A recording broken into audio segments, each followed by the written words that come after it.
Oh, y'all ready to get back into it? Let's start our sand timer. 15 minutes. Let's get it. So we are having a discussion. This is part 2. We're having a discussion, more like a book review, more like a synopsis, more like a highlight, right? Of all the things that stuck out to me that really helped me as I was working through my mental insecurity of being a first-time homeschool mama to 3 kids, 6, 5, and 1.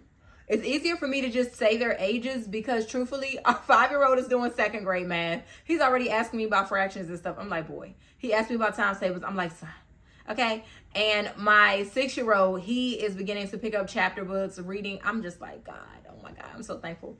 And our 1-year-old, little Mama Sita, you know what?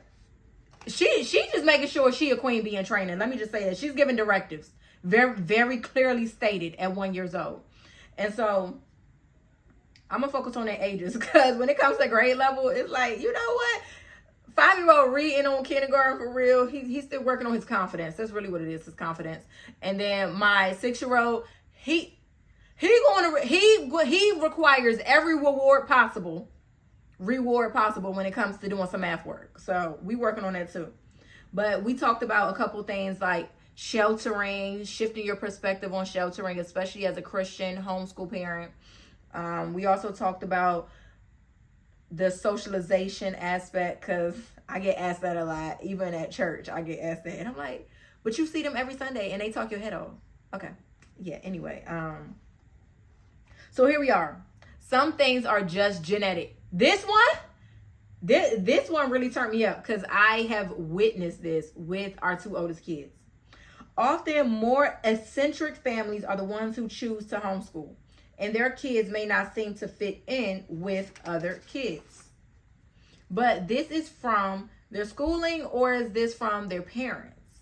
It could be a curse or a blessing, but much of the way children turn out can be traced back to their parents more than their type of schooling. I'm a big believer that before the Lord knew you and knew me, he formed us. I know that before we were formed, the Lord knew us. You know what I was going with this. That before we were formed, the Lord knew us. And so I do think a big part of it is genetic on how he molded you. But another part of it is your environment. I will tell you, just speaking from my own experience, I have been to 12 schools from preschool up until Howard University. I went to 12 schools. Sometimes I know for 2nd grade, for 5th grade, I think 3rd grade. I went to 2 schools in 2 years. So moving, it was 6th grade. Yeah, 6th grade. So for about 4 years in primary school, I went to 2 schools in 1 year. Okay. So that's how I went to about 12 schools. And then we moved state to state. I lived in like 3 different states. So anyway, even as the new girl, every single time I was the social girl. I was the one that was not only performing well in school, I also was social on day 1. And guess what? My brother, yes, he's excited, he's energetic, but he's not as outward with his communication as I am. He more so like, let me check you, let me get to know you, right? And then he's real social and silly and talkative. So it is proof. It is proof you can be from the same home in the same environment and show up different in different spaces. And I have seen it with our 3 kids. My 6-year-old, he has very similar nature to his father. He is reserved. When he's comfortable around somebody, he's talkative. He's very kind. He's empathetic in a sense where he is very emotionally intelligent. I just love the way that he nurtures people. He'll meet a stranger and say that I love you. And it's not like I love you, I know you. It's like really the love of God. He has a special calling over his life just in regards to being tender towards people. Our 2nd child, the 5-year-old. He gonna walk up to a grown woman and say, hey, what's up? My name, Jack. How your day been? And I'm like, who even puts this in your head? Like, he's walking up to a 3-year-old. Hi, you're pretty. Look at the baby, mama. Like, it don't matter. Especially if you are a lady, he is going to introduce himself, whether young or old, purple or black, like white, yellow. He's like, hey, what's up? I'm Jack. And he also is my child where he is eager to do schoolwork.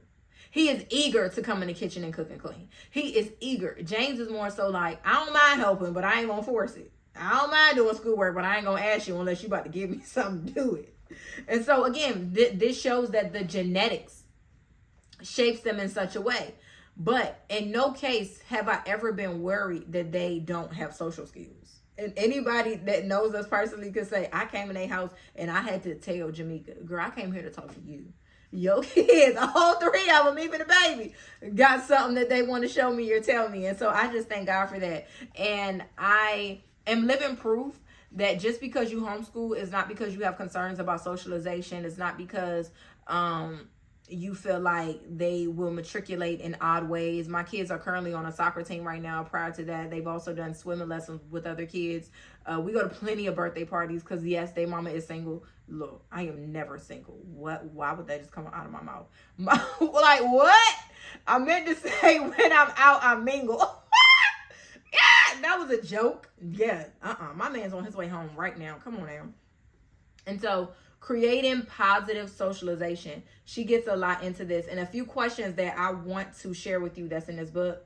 In what ways is your child currently struggling? Ooh, good one. I always have to ask myself that. Where does he need to be challenged? How is his current socialization developing his character, his self-worth? How is it developing his ideas about the world around him? What parts of his socialization curriculum is working and what parts are not? Which activities should be increased and which should be decreased, if any? Great questions. Here are some more questions, right? Are there gaps in the diversity of your child's socialization? I absolutely do believe there are.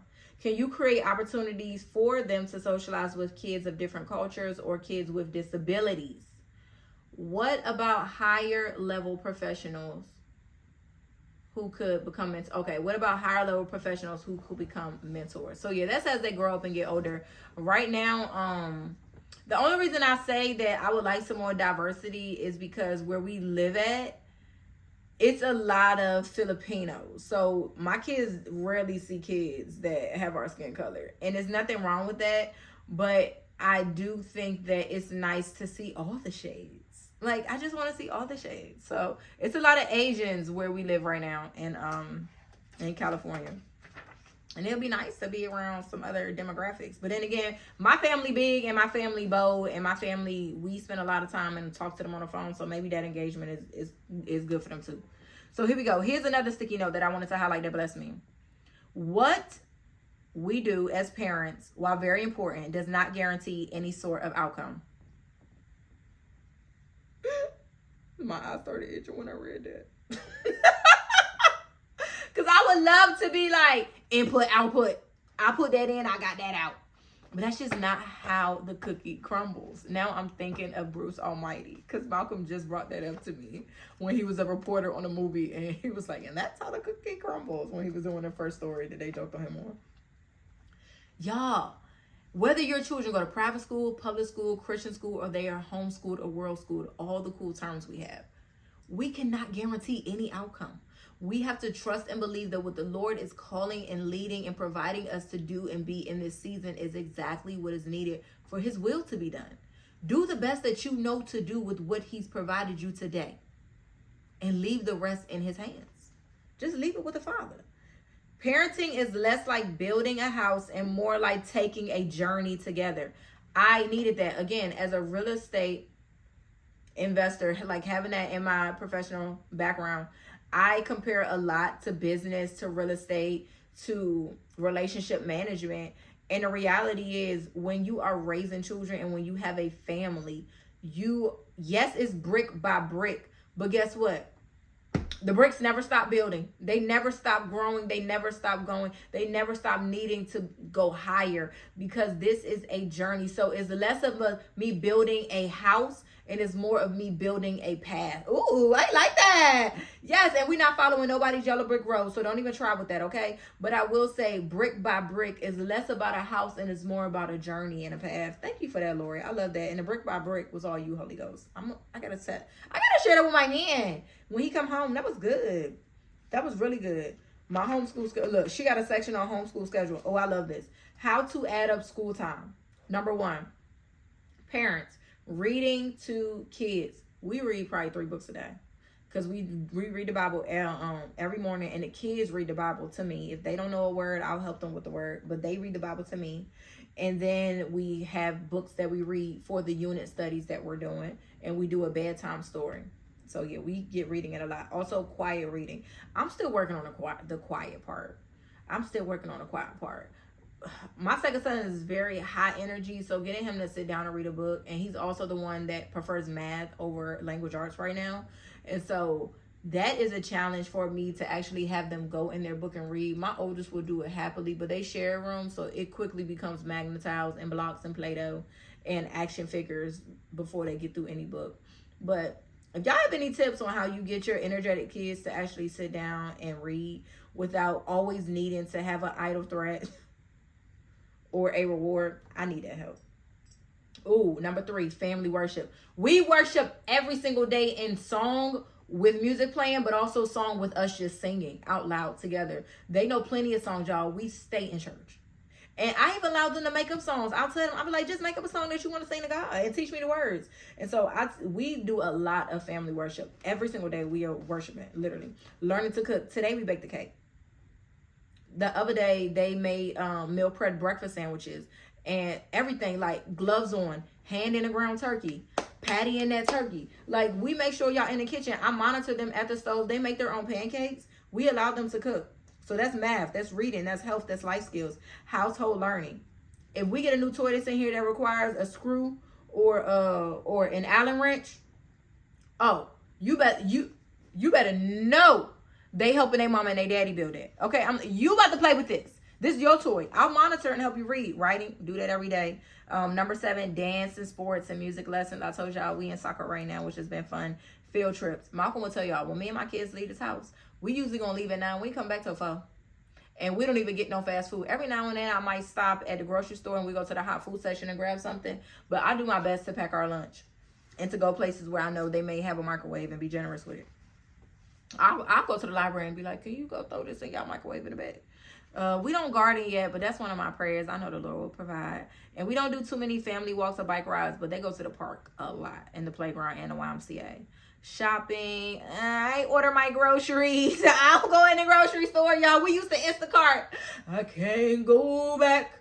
Please don't make me go back I ain't trying to. And after I competed on Supermarket Sweep and we made it to the final round and we did the big sweep and we ain't walk home with that 100K, me in the grocery store, I'm like, I'm going to order.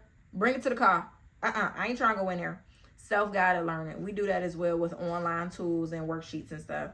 We almost done. I know we getting close to our 15 minutes. I want to follow that because my husband and my kids about to be in the house. Creating a home and a school schedule. We do task over time. So you know how most people be like, we have school from 8 a.m. until 2 p.m. We don't do that. We do task over time. You probably can't see it, but over there we have a whiteboard and I allow the kids to write down the plan for the day or for the plan for tomorrow. And so they'll write down 5 or 6 things that I tell them we have to get done, and that will determine our focus for the day. Because what I've learned when I do things like, from 10 to 12 we're doing reading, if they're really into the activity that we're doing, then fine. If they finish it fast, then it throws off my time and then it's weird. So task over time works for us. Where we at with it? Real life scheduling. Oh, this was so good. This was so good. If you're more concerned about satisfying the minimum number of school hours than you are about finishing the curriculum, keep in mind that all kinds of life experiences can count as schooling. If a child gets sick and spends the day reading in bed or watching nature movies, she can't concentrate on doing her book work, but she is still learning. And for those that love to go to YouTube University, or you go to Instagram or TikTok to learn something, you are living proof that you can watch something and learn something. But the best learning is experience. So don't stop with just watching us. You keep it moving and you doing what the Lord is telling you to do, okay? Be obedient. Where we at? We got 3 left and then we done with it. Okay, Lindsay really blessed me because Lindsay says she budgets between $100 and $200 per child per year. I do $50 a month. So what that add up to if it's 12 months in a year, right? So if it was 6 months, what is that? What is that, like 600?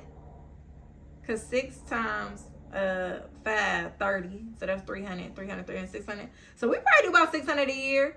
And we get subscriptions, or no, not subscriptions. We do memberships to different like the museums and stuff. But God has been making a way for us to not need to spend much. Even on my supplies and stuff, y'all, I tell you, you get a clipboard, you get a bunch of paper, you go to Target during their school sales, you get all the construction paper and the card stock, and then you go on the internet, and if you're doing unit studies, you know exactly what you want to focus on for each month, and then you find every free download you can, or you get Canva, the free trial, and you download the worksheets. But there's a way to homeschool on less, and your children will still learn. This our last sticky. And then we up out of here with it, do. But y'all get this book. I'm telling you, this book encouraged me. And the last thing I'm gonna leave y'all with is the blessing of the Lord showing me the creative job these parents had. Oh my goodness, one of the parents, he's a entrepreneur, online publisher, and he's an author, and he encouraged me so much. Another one is an OBGYN nurse. I was like, what? She's a nurse and she homeschools. That's crazy. Like, she's getting it. And we are parents, and we homeschool in an apartment. And so our neighbors are wondering, why are your kids home all day? Why is it loud? But God is providing, and he's allowing us to do what needs to be done to pay debt off in order to not live above our means, but to still have the space and capacity that we need to nurture our children in this season. So I just thank God, because he's been a divine provider. But along with all of that, he's encouraged me to know it's okay that you want to spend time with your kids. If one of your motivators for homeschool is because you want to be with your kids, stop allowing other people to make you feel bad about that. Them are your children. Do what you need to do legally to make sure you're educating them in the right way. But in all you do in life, let it be led and let it be loved by the Lord. I thank y'all so much for staying in for our little book review. Hello? The Homeschooling Handbook. Laurie, you that girl. Y'all stay prayed up and stay plugged in.